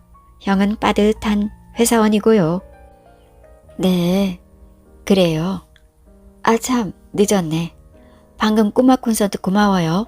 노래 정말 좋았어요. 감동적이었어. 금방 원기를 되찾은 것 같아 제가 오히려 감사하죠. 오늘 이후로 지난 것들이랑 헐을 털어버리고 새 출발하는 마음으로 내일을 맞이합시다. 어때 괜찮죠? 마치 홍보물 문구를 읽는 양 어색했지만 그녀에게 희망의 메시지를 던져주고 싶었다. 내게 화답하듯 그녀가 활짝 웃는다. 그래요. 그럴게요. 웃는 모습에 그게 그녀의 진심이자 의지일 거라는 생각이 들었다. 그러나 그 생각은 오래가지 않았다. 차자가 오줌 마려워 눈이 번쩍 뜨였는데 그때 여자의 숨죽인 울음소리가 드문드문 들려온 것이다. 아무래도 그녀의 억눌린 감정이 술 기운에 터뜨려진 모양이다. 지금 몇 시나 됐을까? 나는 괜시리 발코니 창문을 열어 밖을 내다보았다. 설마 밤새껏 저러는 건 아니겠지? 내일은 발걸음도 옮겨야 하고 청승맞게 비가 오지 말아야 할 텐데. 이 야밤에 부질없이 별들을 헤아리겠다는 꿍꿍이로 밤하늘을 올려다보았다. 어쨌거나 이번에도 어김없이 같이 술 먹은 여자가 울고 있다. 이것도 징크스인가? 한가롭기 그지없는 아침인 듯하다. 눈앞에 푸른 바다의 흰 포말이 구슬알갱이로 부서지는 어느 바닷가 마을이다. 나는 테라스 탁자에 앉아 모카 커피를 마시고 있다. 창가엔 괭이가 햇살에 앞발을 길게 뻗고 참새가 치자나무를 오르내리며 종알거린다. 갈매기는 보이지 않는다. 이 산뜻한 기분은 그러나 불쑥 내 뒤를 덮치는 어둑한 그림자의 채취에 뿔뿔이 흩어진다. 그러니까 심하게 두근거리는 가슴속의 열기를 뱉어내면서 나는 이미 바람을 닮아버린 그와 이별의 섹스를 지른다. 땡, 땡, 땡 하고 괴종시계가 둔탁하게 3번을 울린다. 이때쯤이면 태양을 놓쳐버린 고들빼기 꽃잎처럼 울먹은 영혼이 두 눈을 부라리며 삶의 고뇌를 누려보기에 적당한 시간이긴 하다. 나는 그렇게 떠나보내고 싶지가 않았다. 그날만큼은 두견이가 구슬 피울 때까지 그를 끌어안고 살 냄새를 맡으려 했다. 그대여, 내 손을 놓치지 말아요. 저 깜깜한 물속으로 빠져들게 될 거예요. 끝까지 내 영혼을 붙잡아 주어요. 그러나 굴곡진 세상은 몹쓸 감정을 가만두지 않는 것. 허무하게 앉은 나를 등 뒤로 하고 그는 노을의 언덕길을 넘어간다. 넘어진 위스키 술병이 식탁에서 출렁거린다. 푸르스름한 저녁 바다에 장대비가 내리고 창문을 헤집고 들어온 비바람이 나의 가슴을 마구 덮인다. 저기 어부집의 아이는 또 칭얼대기 시작한다. 나는 위스키를 단숨에 들이켠다. 식탁에 뛰어오르는 괭이의 도발적 눈빛을 노려보며 뜨겁게 타오르기 시작한 목젖을 누겨야 했다. 나는 알몸으로 침대에 파고든다. 그리고 밤을 하얗게 태우기 시작한다. 이걸 두고 악몽이라 그러는지 괴상한 꿈에 시달리다가 깨어났다. 이루지 못한 사랑에 대한 원망이 무의식적으로 표출된 것일까? 그렇다면 나 역시도 박세준, 그와 마찬가지로 성애에 대한 갈망이 저 깊숙한 곳에 도사리고 있었던 것일까? 날은 이미 환하게 밝았다. 이번엔 또 누가 나를 깨워 이 혼돈의 세계로 밀어넣을까? 이 봄에 듣기에는 너무 청승맞은 멜로디 같다. 아무래도 바꿔야겠다. 휴대전화에 바이올린을 켜니는 아버지다. 이제는 지친 듯 웬만해서는 연락하지 않던 아버지가 어쩐 일일까? 어쩐 일이세요? 대뜸 학교를 왜 그만뒀냐고 묻는다. 그렇게 됐어요. 한참을 나무라더니 다른 곳을 알아봐뒀으니 이력서 들고 찾아가 보라고 다그친다. 당분간 좀 쉬고 싶어요. 아직도 세상 물정 모르고 덤벼든다며 나를 꾸짖고는 결혼 얘기를 들먹인다. 그러다가 박세준과는 어찌 됐냐고 묻는다. 그가 하도 졸라 아버지와 한번 대면한 적이 있었다. 진작 헤어졌어요. 아버지는 그가 별로 마음에 차지 않았었는지 딴 말 없이 목사님답게 한참을 설교하다가 마무리를 짓는다. 집에 꼭 한번 들르라 한다. 일부러 피하는 걸 알고 있으니 와서 대화로 풀자고 한다. 시간 내서 한번 찾아뵐게요. 가끔 나누는 통화를 늘 이렇게 끝냈다. 아버지, 나의 절망을 아세요? 딸의 절망을 느끼느냐고요. 나를 무지로 빠뜨릴 설교는 이제 좀 그치세요. 하지 말라고요. 하긴 외로움을 모르고서 어찌 절망을 할까요? 그렇게 몇 번이나 말하려고 했다. 그러나 속으로 그쳤다. 속으로만 외쳤을 뿐이다. 그런데 대화로 풀자고 언니를 죽음으로 몰아간 새엄마의 횡포를 그때 말하지 못했는데 지금 와서 말한들 무슨 소용이 있을까? 말한들 아버지가 알아먹을 수 있을까? 많은 이들을 사랑하느라고 설교하는 아버지가 정작 딸을 사랑하기나 할까? 아버지는 그 지역에서 잘나가는 유명인사다. 기득권의 사람들과 세력을 형성하여 여론을 주도하는 인물로 자리 잡았다. 박세준도 이 점을 노려 내게 청탁한 적이 있었다. 아버지의 친구이자 교회 신자가 그곳 사립대학의 이사장이라는 거다. 당시 떠돌이 강사에 불과한 그가 탄탄대로의 조교수 자리를 탐하는 건 어찌 보면 인지상정일 수도 있었다. 사랑하는 사람을 위해 그 정도도 못할까? 문제는 아버지에게 내가 부탁해야 한다는 거였다. 죽어도 있을 수 없는 부탁인지라 나는 힘겹게 거절하였다. 아버지와의 심각한 관계를 모르는 그로서는 그때 엄청 실망하였을 것이다. 박세두는 점차 부녀 사이를 의심했고 나는 고지고대로 일러주었다. 나는 그가 나를 내가 갖는 정신과 육체를 사랑하는 줄로 알았다. 그때까지는. 지금 돌이켜보면 박세두는 그때부터 바빠지기 시작했다. 나를 찾는 횟수가 급격히 줄었고 내가 불러서야 간신히 만나고 했던 기억이 많았다. 그러면서 결혼 때까지 참기로 약속했던 섹스를 내게 노골적으로 요구했고 당연히 나는 거절했다. 그는 내가 거절할 걸 알면서도 그것으로써 나를 향해 불만을 드러냈고 행동까지 거칠어졌다. 그리고 그걸 내세워 이별을 통고했다. 사랑이 어찌 섹스일 수 있냐며 항변하기도 했으나 이미 식어버린 사랑임을 알아차리고 그와의 이별을 받아들였다. 지금 생각해보니 그것은 구실에 불과했다. 수경이로부터 들은 얘기가 나를 무지몽매한 사랑으로부터 겨우 벗어나게 해주었다. 내게서 떨어져 나가기 위한 하나의 술수였다는 생각에 문득 분노가 치밀었다. 다두듯 피던 벚꽃도 고작 봄비자락에 무참히 져버리듯 박세준과 치렀던 이별의 정서가 애수해서 분노로 그랬다가 금방 회의로 바뀌었다. 이것이 나의 본 모습인지 모른다. 삶의 회의. 이제는 너무나 익숙해진 내 삶의 방정식. 이 각박한 삶에 있어 무엇을 안아야 실존이라 말할 수 있을 것인가. 내 삶에 있어 환절기 같기만 하던 잔인한 봄날이 꾸역꾸역 지나갔다. 그러던 어느 날 어쩐 일인지 박세준, 그가 나를 보자고 한다. 그를 만나러 지금 명동 밤거리를 걷고 있다. 아무리 여름이지만 너무 덥다.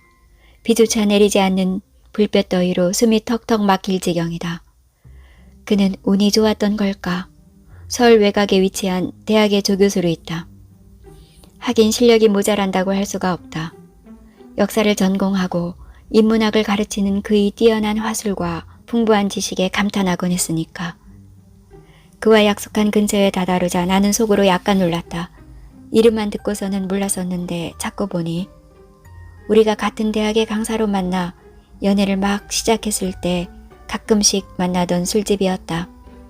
젊은이를 상대하느라 음식값이 저렴했고 자그마한 연못과 분수에다 집 둘레를 목재와 조각 따위로 꾸민 그럴싸한 풍경의 공간이었다. 쿵쾅거리는 팝송에 생맥주를 시켜놓고는 역사와 철학 나부랭이를 읊조리던 곳이었는데 왜 이곳에서 만나자고 했지? 만날 약속은 그가 해놓고 한참을 오지 않아 나를 당혹해 하더니 마침내 헐레벌떡 어디선가 나타났다. 차가 많이 밀렸어. 밀릴 줄 몰랐나. 예전과 달랐다. 그가 달라졌다기보다 무엇보다 그를 대하는 내 마음이 달라졌다. 그가 내뱉는 말 한마디가 그리고 행동 하나하나가 의심쩍었고 언짢았다. 그는 늦게 오고서도 미안쩍어 하기보다 여전히 바쁜 듯 불안한 기색을 비쳤다. 어찌 지냈어? 그는 옛날처럼 맥주와 닭 요리를 시켰고 나는 군소리 없이 따랐다. 박세준은 닭다리를 뜯으며 입속에 잔뜩 삼키고서야 마음이 차분해졌는지 화장한 내 얼굴과 그리고 옷차림에 눈길을 주었다.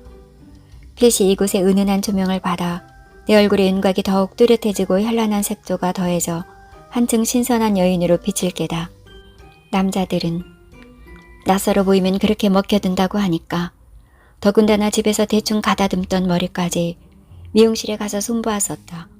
그로부터 만나자는 전화가 왔을 때 나는 생애 두 번째로 공들여 치장하였고 시간과 돈을 아낌없이 썼던 것이다.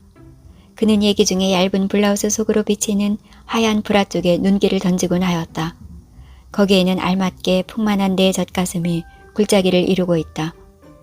전 같으면 야하다고 한 소리 했겠지. 그러고 보니 이 사람 앞에서 야하거나 노출이 심한 옷을 입어본 기억이 별로 없다. 늘 조신하게 행동했으니까. 널찍한 식탁이 앞에 놓여 있어 그는 아직 내 짧은 미니스커트에 드러나는 허벅지를 볼 수 없을 게다. 길쭉한 하이힐을 신고서도 얼마나 자유롭게 걸을 수 있는지 내 몸매를 보여주리라. 당신을 만나기 전에 내가 얼마나 아름다웠으며 자유로웠었는지 알게 되리라. 내가 이런 식의 차림새로 그때 아버지를 얼마나 자지러지게 만들었는지 그대는 짐작이나 할까? 여기가 기억나던가 봐요? 응? 언제 와봤었나? 뜻밖의 그는 이곳을 기억하지 못했다. 아니, 나와의 만남을 놓쳤다.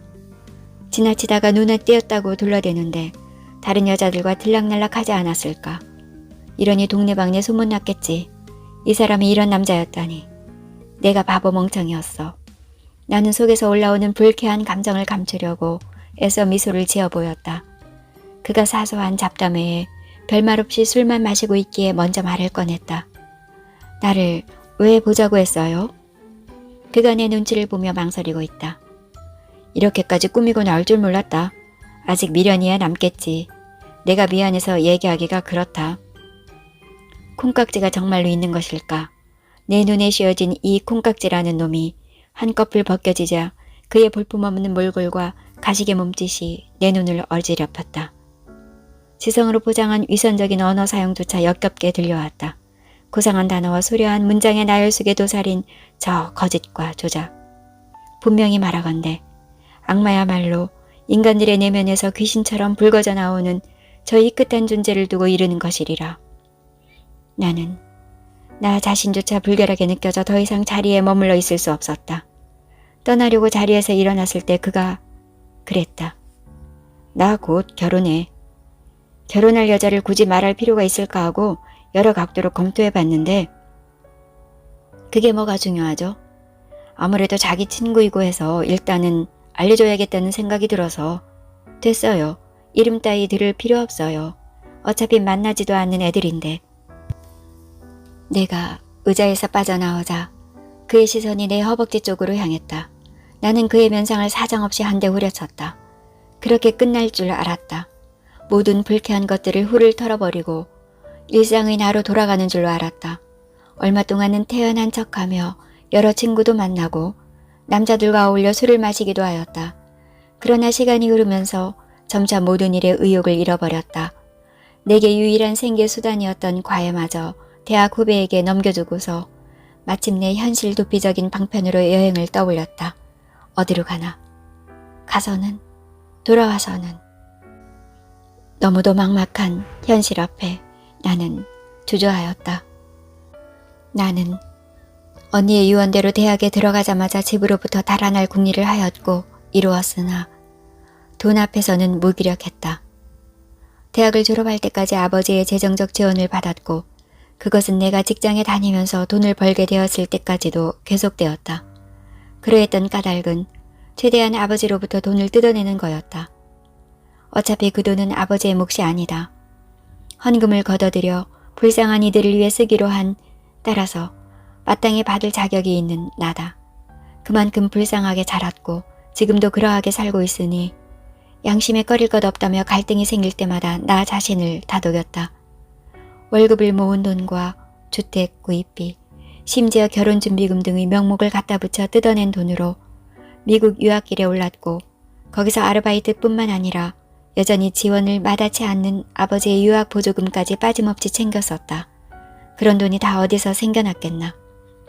돌아와서는 끝냈다.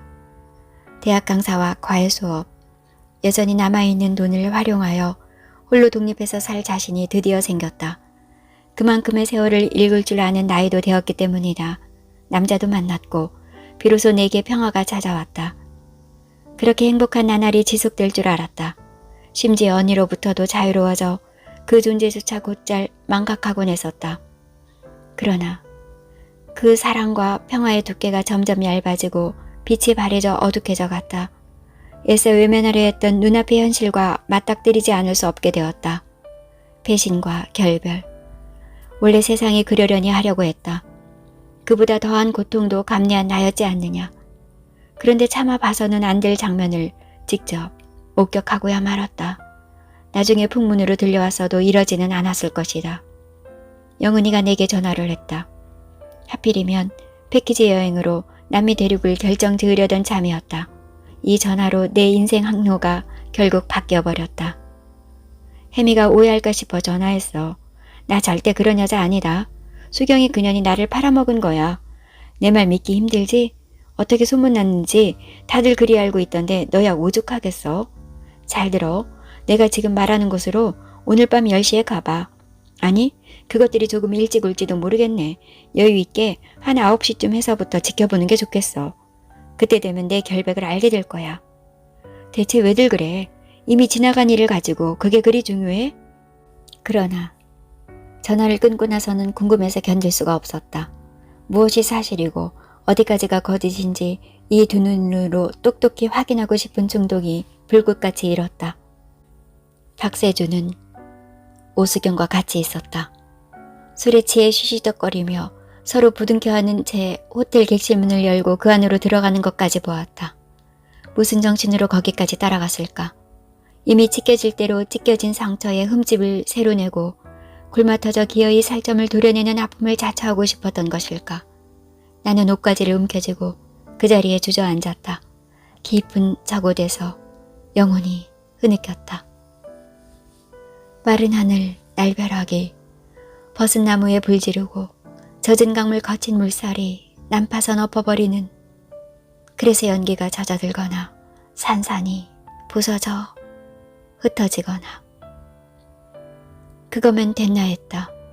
삶에 인간이 쳐놓은 그물에 걸려 절망 넘어 질투를 낳기까지는, 그리하여 우주가 무너지거나 해탈의 종말이 다가오거나, 그게 아니면 하늘을 날았다는 사실에 피적시며 구르는 폭풍의 수레에 얹혀 죽기까지 날개죽지를 퍼덕인다 할 것이다.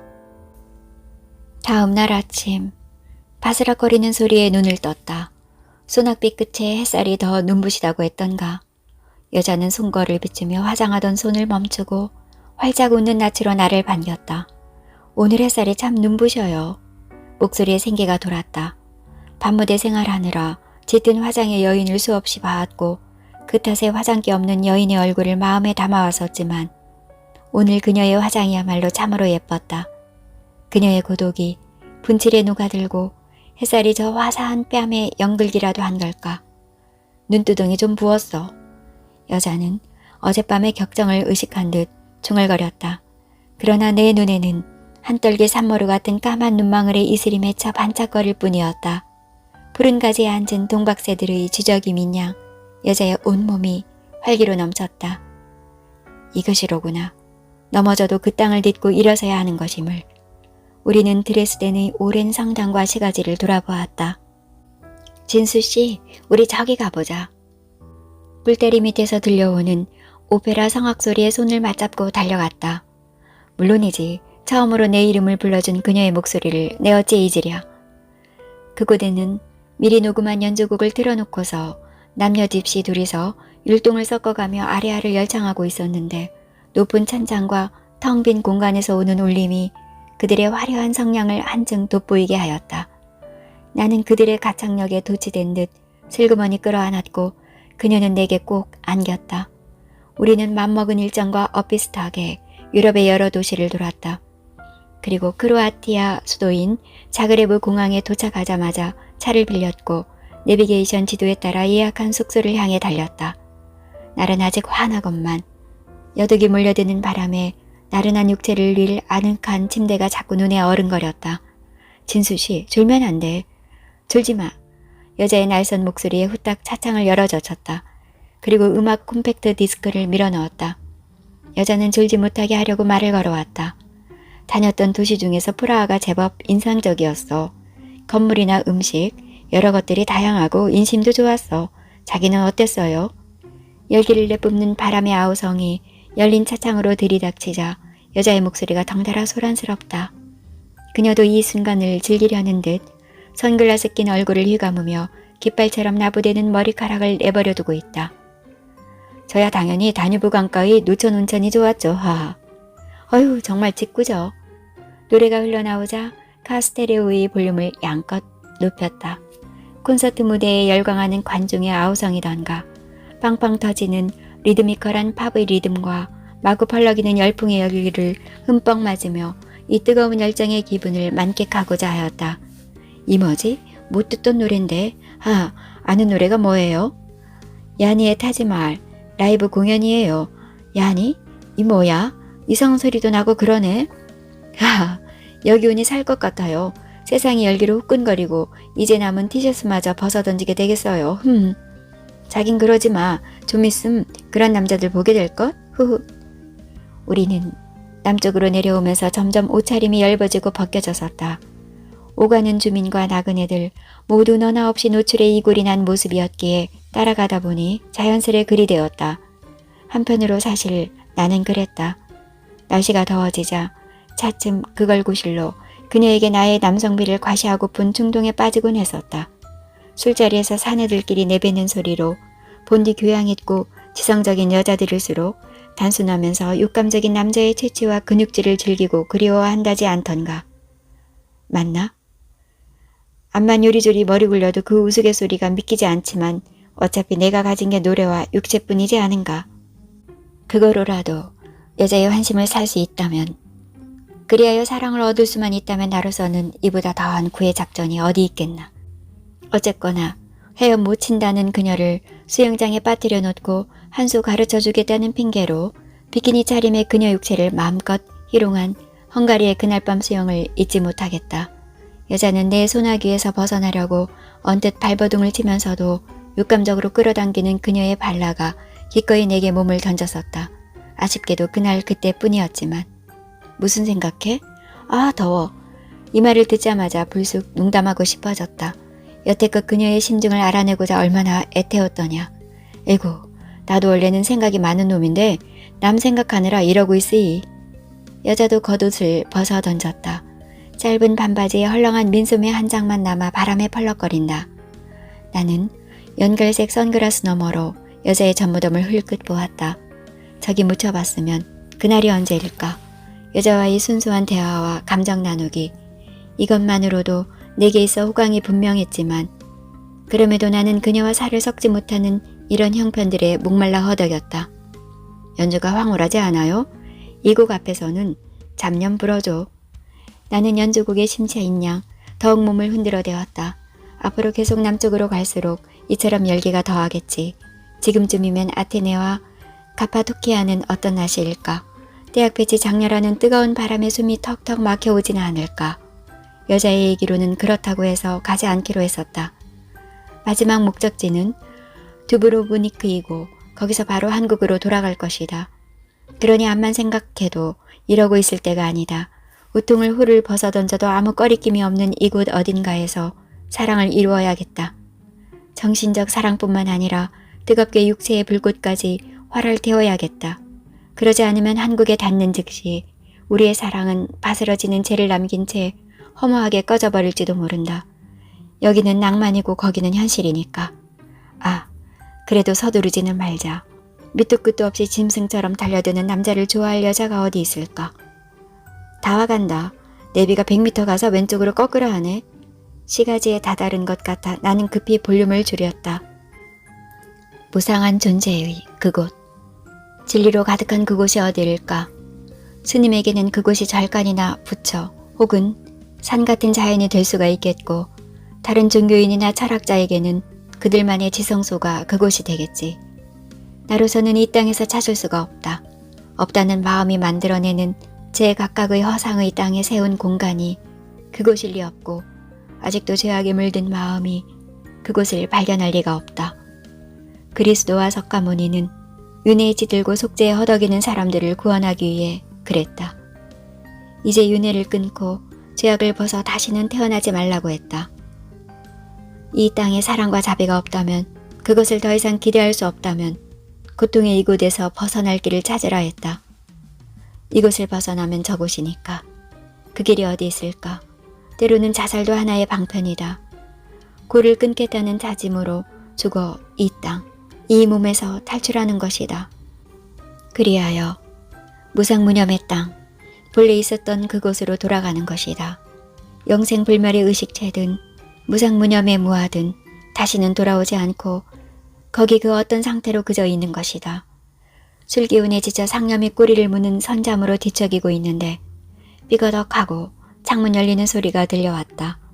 남자가 눈을 뜬 모양이었다. 이윽고 내 메마른 가슴을 적셔주려는 듯 주룩주룩 빗소리가 들려왔다. 아, 내 마음에 내린 봄비였을까. 겨우내 추위를 견디고 도단하는 파릇한 새싹인 양 그네 사랑이 내 가슴에 심겨 살이 살짝 움트는 이 설렘을 감출 수가 없었다. 어떤 옷을 좋아하려나. 나는 남자를 의식하여 차분한 블라우스와 긴 치마로 갈아입고 정성 들여 화장을 하였다. 다행히 이 아침 그는 나를 보곤 눈부셔하였다. 우리는 오페라의 율동처럼 드레스덴의 풍물을 돌아보았고 유럽의 여러 도시를 돌았다. 누가 먼저랄 것도 없이 가끔 슬그머니 끌어안기도 했다. 손을 뻗으면 사랑의 감촉이 느껴지는 그곳에 그가 있었다. 남들이 보기에 연인이나 다름없었다. 얼핏 박세준의 행각이 이런 거였을까 하는 생각이 스쳤다. 아무런 일도 없는 우리인 것처럼. 아니, 이것을 두고 아무 일 없었다고 해도 되는 것일까? 우리는 자그레브에 도착하였고 차를 빌려 시가지 일대를 돌아다녔다.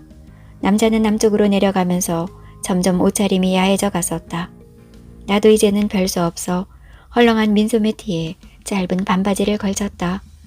너풀거려 브라가 넘실거려도 그려려니 했다. 이러다가 홀딱 벗게 생겼어. 하하. 남자는 즐거운 비명을 질러댔다. 그는 대화 중에 반쯤은 내게 말을 놓았다. 성모 승천 대성당을 둘러보면서 그가 말했다. 성당 안의 풍경이 참으로 아늑하고 평화스러워. 이래서 종교를 믿나 봐. 이곳 자그레브의 사람들은 키가 거인처럼 걷고 몸매는 날렵했다. 무엇보다도 순박하게 이를 데 없어 보였다. 오랜 역사에 걸쳐 이 민족의 탐욕에 시달렸다는 사실이 실감났다.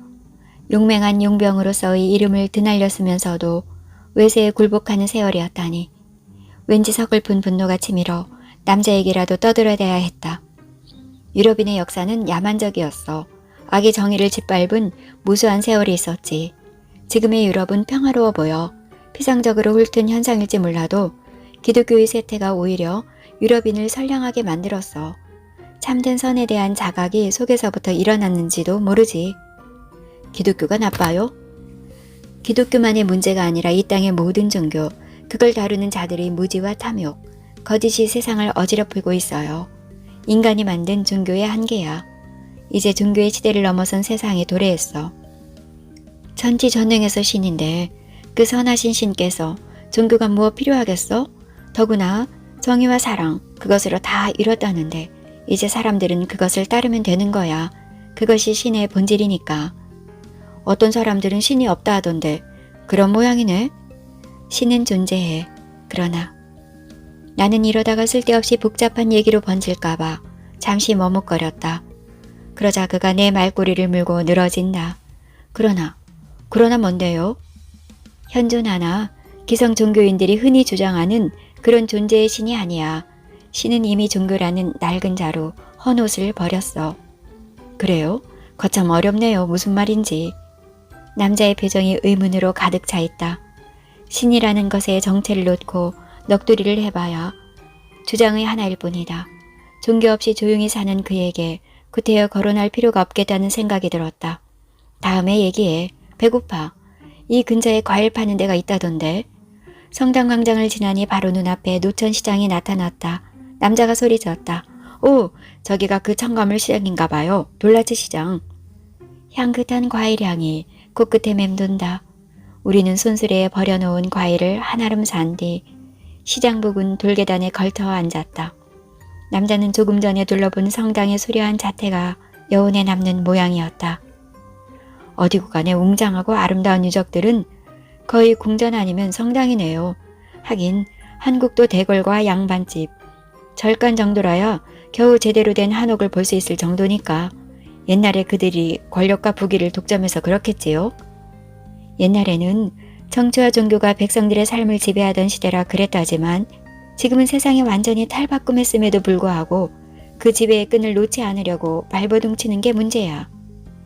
정치는 이제 민주화로 나아가고 있지만 종교는 여전히 구태에 머물러 있어. 이제는 사람들의 의식을 선으로 이끄는 게 아니라 오히려 악의 속성에 빠져들게끔 유혹하는 지경이야.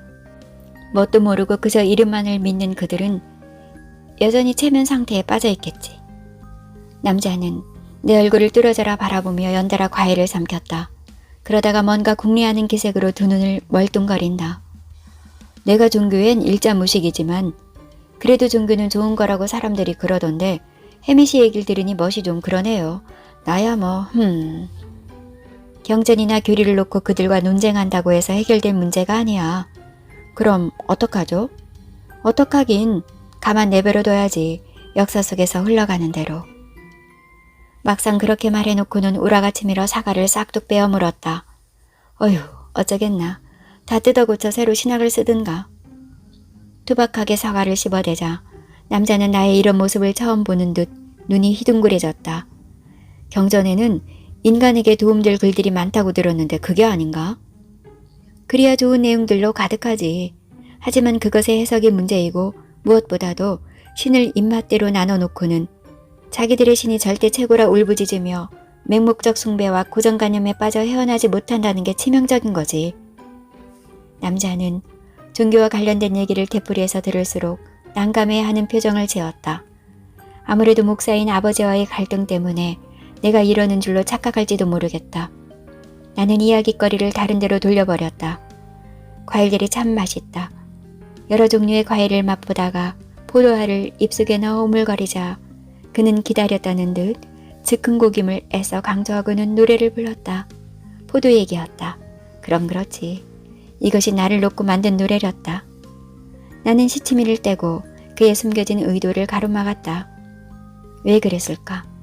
사랑의 호소를 이제는 받아들여도 괜찮지 않았을까?